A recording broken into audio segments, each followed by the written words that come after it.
For regular videos on ancient cultures and forgotten civilizations, please subscribe.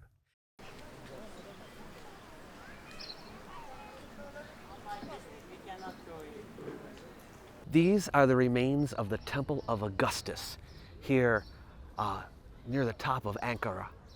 And it was erected in 25 BCE after Augustus Caesar conquered this region and annexed it and made it a new province of the empire called Galatia.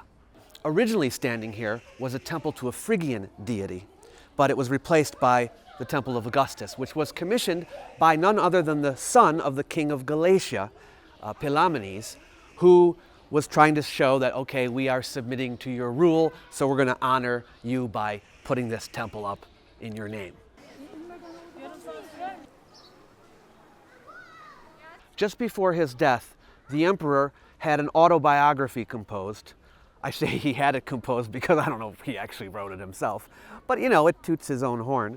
And after he died, they inscribed the autobiography on 2 bronze columns in Rome at the Augustus Mausoleum. But copies of it were then reproduced throughout the empire.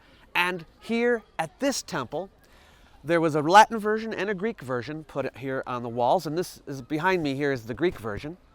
And it is the most complete copy to have survived to modern times. So we owe it to this particular temple that we have the full text of the deeds of the divine Augustus, as it was called. And you may be wondering, why is he called divine Augustus? Well, that's because they deified him after his death. Now, you probably have heard that emperors were deified after their deaths, but this is the beginning of that tradition, and it became part of the imperial cult, whereby people in the empire could worship the spirit of the empire, and in the form of the past emperors.